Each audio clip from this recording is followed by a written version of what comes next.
यूं तो चंद्रयान-3 ने धरती के 21 और चांद के 120 चक्कर लगाए, जिसके बाद वो जाकर चांद की सतह पर पहुंच पाया।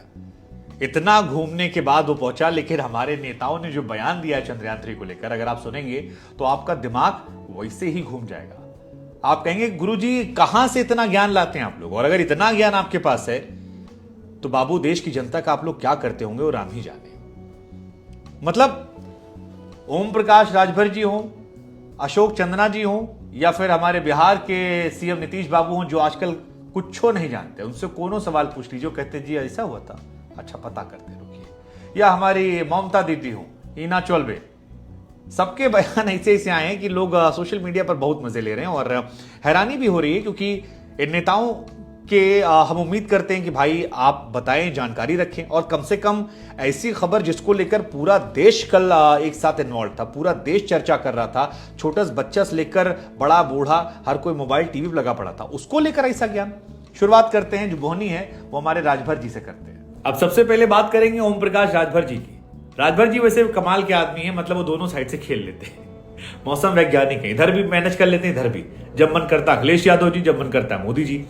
लेकिन ओम प्रकाश राजभर जी चंद्रयान की बात से इतने अनजान थे कि उनको लगा यार चंद्रयान जो है वो कोई नेता है जो घूमने गया है दूसरे स्टेट में और वहां से खा पी के लौट आएगा। और शायद यही वजह थी कि उन्होंने कह दिया कि भैया हमारे वैज्ञानिकों ने बढ़िया काम किया, ये जो दिन रात लगे हुए थे जो रिसर्च की, इसके लिए उनको हम बधाई कर देते हैं, साधुवाद देते हैं। लेकिन इसके साथ साथ हम उनसे कहते हैं कि जब वो लौटे, चंद्रयान-3 धरती पर सकुशल लौटेगा, तो जो उनके आने का टाइम है, उस टाइम हम सबको उनका स्वागत करना चाहिए, विधिवत स्वागत होना चाहिए, और उस स्वागत में सबको होना चाहिए। हमको लगा यार नेता थोड़ी ना कि आए हो फूल माला पहना दो कह दो, उनको क्या बताएंगे बाबूजी वहीं रहने वाला है, वो 14 दिन के लिए गया है और शाम को नहीं लौट रहा है कि खा पी के सुबह गए थे, शाम को बेटा आना घर पे सोएंगे। लेकिन ठीक है, अब बयान निकला है तो बात दूर तक जाएगी। फिलहाल चर्चा केंद्र में है, लोग मजाक उड़ा रहे हैं, लोग कह रहे हैं कि यार थोड़ा सा पढ़ लेते तो बढ़िया रहता। लेकिन इनका जितना हम हैरान हुए थे, आगे वालों पे हम और हैरान हो गए। राजस्थान में खेल मंत्री अशोक चांदना जी, और चांदना जी तो 2 हाथ आगे निकल गए। 2 हाथ आगे क्यों कह रहा हूं मैं, उन्होंने कहा कि यार अंतरिक्ष में जो हमारे यात्री गए हैं मैं उनको सलाम करता हूं। अब कौन बताए कि यार अंतरिक्ष में इसरो ने लैंडर और रोवर भेजा, आदमी नहीं भेजे। मतलब ठीक है, एक जमाने में हम लोग कहते थे कि भैया पढ़ोगे लिखोगे बनोगे नवाब, खेलो कूदोगे बनोगे खराब, लेकिन अब ऐसा नहीं है। अब विराट कोहली से लेकर धोनी तक बैठ के देख रहे थे। धोनी छोड़िए, धोनी की जो बेटी छोटी सी है जीवा धोनी, वो भी बैठ के देख रही थी। और खेल मंत्री जी यार इतने अनजान की, मतलब जो हमारे यात्री गए हैं मैं उनको सलाम करता हूं।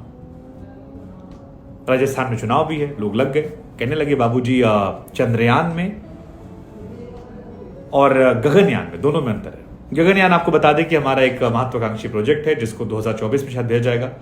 उसमें हमारे कई सारे एस्ट्रोनॉट जो हैं वो जाएंगे अंतरिक्ष में। लेकिन गगनयान 10,000 करोड़ का प्रोजेक्ट जो है वो आएगा।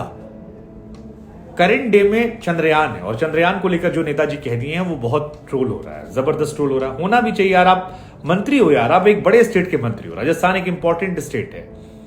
मतलब ठीक है, नेताओं में होता है कई बार कि दिखने के लिए, छपने के लिए, लेकिन डिसअपॉइंटेड स्पोर्ट्स मिनिस्टर से। लेकिन मेरे डिसअपॉइंटमेंट के ग्राफ को नीतीश कुमार जी ने और बढ़ा दिया। मतलब नीतीश कुमार जी यार इंजीनियर आदमी है, पढ़े लिखे आदमी है, वोकल आदमी है, 17-18 साल से मुख्यमंत्री हैं, बहुत स्टैंड लेते हैं और बढ़िया भाषा भी बोलते हैं, उनकी बातें सुनकर मजा आता है। लेकिन नीतीश कुमार जी ने जब चंद्रयान को लेकर अनजान नजर आए तो लोग हैरान हो गए। हालांकि उनके बगल में एक मंत्री जी थे अशोक चौधरी जी, वो उनको समझ गए कि भैया थोड़ा सा मामला गड़बड़ है। उन्होंने धीरे से कान में कहा और उसके बाद नीतीश कुमार जी ने कहा कि चंद्रयान तो अच्छी बात है।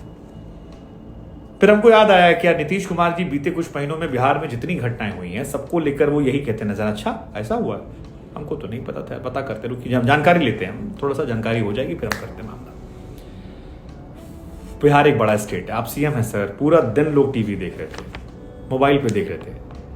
It's not about BJP versus JDU, it's about India, हमारे वैज्ञानिकों का। इतनी बड़ी खबर आप कैसे मिस कर रहे हैं? इसका मतलब आप सोशल मीडिया पर एक्टिव नहीं है, टीवी आप देख नहीं रहे हैं, और आप समाज से भी थोड़ा कट गए। अगल बगल सब लोग फोन कर रहे थे। दफ्तर में लड़का जो पेंट्री वाला वो भी हमसे कह रहा था कि सर चांद तक पहुंच गए यार। थोड़ा सा मुझे डिसअपॉइंटमेंट हुआ। लेकिन सबसे गजब तो ममता दीदी का था। मतलब ममता दीदी हिमाचल पे बंगाली एक बहुत क्यूट भाषा है और ममता दीदी के क्यूट वाले वीडियोस बहुत सारे वायरल होते हैं। मिस्टर प्राइम मिनिस्टर, मिस्टर बीजी प्राइम मिनिस्टर, बहुत वायरल होता है। लेकिन ममता दीदी ने जो स्टेटमेंट दिया उसमें राकेश रोशन का जिक्र कर दिया, ऋतिक के पप्पा। बेचारे वो भी सोचने लगे होंगे कि यार हम तो जादू बनाए थे, कोई मिल गया जो वहां से आया था, हमको कब साथ में लेके चला गया वो चांद पर, चंद्रयान 3 में। ममता दीदी से पूछा गया कि मैम आप क्या कहेंगे, तो उन्होंने कहा देखिए जी, अंतरिक्ष में सबसे पहले जो यात्री भेजे गए थे वो इंदिरा जी की तरफ से भेजे गए थे। राकेश शर्मा जी को एक्चुअली वो कोट करना चाहती थी, लेकिन अनफॉर्चुनेटली शायद दिमाग से मिस कर गया होगा, स्लिप ऑफ टंग, या क्योंकि राकेश शर्मा से रोशन नाम ईजी है, मैच हो गया। लेकिन अब बात निकली दूर तक जाएगी, ऊपर से बंगाली भाषा क्यूट होती है, उसमें बोला उन्होंने हिंदी में, तो फिर और निकला, काफी ज्यादा वायरल हो रहा है। हमें लगा हम आपसे पूछते हैं यार, मतलब क्या होगा, सारे नेता हमारा भविष्य तय करते हैं और उन्हें बिल्कुल अनजान है। थोड़ी सी हैरानगी मुझे भी हुई, लेकिन यार अलग अलग पार्टी के नेता अलग अलग विषयों पर इतने अनजान क्यों, और सारे नेता हमारा भविष्य तय करते हैं। ठीक है, अब क्या कर सकते हैं, हमें लगा। लेकिन इनमें सबसे इंटरेस्टिंग कौन सा था, राजभर जी का कि जब आएंगे तो स्वागत करेंगे फूलमाला, चन्ना जी का जो हमारे यात्री गए हैं, नीतीश कुमार जी का, या फिर ममता दीदी का राकेश रोशन जादू, कौन सा आपका फेवरेट है?